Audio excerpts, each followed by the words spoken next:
नमस्कार। आज हम एक बहुत ही खास विश्वविद्यालय की बात करने वाले हैं, काशी हिंदू विश्वविद्यालय यानी बीएचयू। हाँ, बीएचयू वाराणसी में गंगा किनारे भारत के सबसे प्रतिष्ठित और विशाल विश्वविद्यालयों में से एक। बिल्कुल, और काफी पुराना भी है। इसकी स्थापना जहां तक मुझे याद है 1916 में हुई थी। हाँ, 1916 में पंडित मदन मोहन मालवीय जी ने की थी। वो भी एक ऐसे समय में जब भारत अपनी कह सकते हैं शैक्षिक पहचान को फिर से बनाने की कोशिश कर रहा था। सही, तो ये सिर्फ एक यूनिवर्सिटी नहीं थी, बल्कि शायद एक आंदोलन जैसा था। बिल्कुल, एक आंदोलन का प्रतीक। और इसका कैंपस देखिए कितना बड़ा है, करीब 1300 एकड़। 1300 एकड़, ये तो अपने आप में एक छोटा शहर हो गया। हाँ, और ये मालवीय जी की सोच को दिखाता है। उनका सपना था कि यहाँ भारतीय मूल्य भी हों और साथ में आधुनिक ज्ञान विज्ञान भी, मतलब दोनों का संगम हो। हाँ, ये संगम वाली बात महत्वपूर्ण है। क्या थी उनकी पूरी सोच, मतलब किस तरह का विश्वविद्यालय वो बनाना चाहते थे?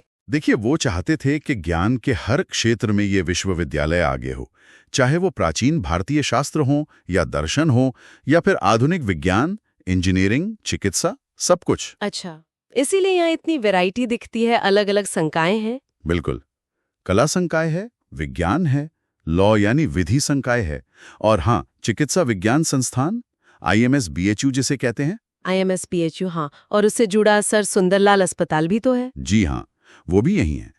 मेडिकल एजुकेशन और हेल्थ केयर में बड़ा नाम है। और एक बात, पहले जो IIT BHU था वो अब IIT बन गया है ना? IIT BHU। हाँ, वो अब एक अलग अपने आप में एक पूरा IIT है, भारतीय प्रौद्योगिकी संस्थान IIT BHU। तो ये भी एक बड़ा बदलाव हुआ होगा यूनिवर्सिटी के लिए। निश्चित रूप से IIT बनने से इंजीनियरिंग एजुकेशन को और स्वायत्तता मिली, एक नई पहचान मिली। हालांकि कुछ लोग ये भी मानते हैं कि इससे यूनिवर्सिटी का जो एक मिला-जुला रूप था उस पर थोड़ी बहस हुई। अच्छा, पर IMS अभी भी यूनिवर्सिटी का हिस्सा है। हाँ, IMS BHU यूनिवर्सिटी का ही अभिन्न अंग है। एक और दिलचस्प बात है, BHU का आदर्श वाक्य, धर्मो विश्वस्य प्रतिष्ठा।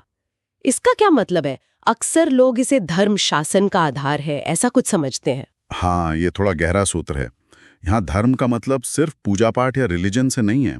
इसका मतलब है कर्तव्य, नैतिकता, वो सिद्धांत जो समाज को धारण करते हैं, मतलब सही रास्ता, सही व्यवस्था। अच्छा, मतलब ड्यूटी और एथिक्स। हाँ, कह सकते हैं। मालवीय जी का मानना था कि शिक्षा सिर्फ जानकारी देना नहीं है, बल्कि चरित्र बनाना है, समाज के लिए जिम्मेदार नागरिक तैयार करना है। ये आदर्श वाक्य उसी भावना को दिखाता है। समझ गई, बहुत खूब।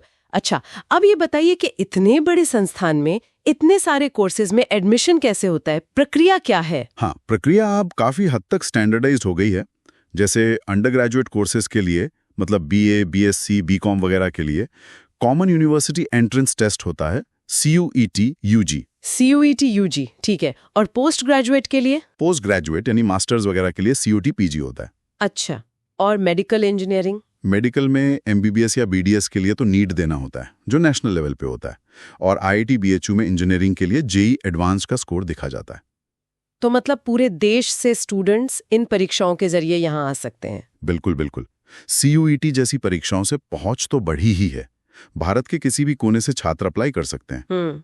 हालांकि इस पर भी बहस होती है कि इन कॉमन परीक्षाओं से क्या संस्थानों की अपनी खास एकेडमिक पहचान पर कोई असर पड़ता है।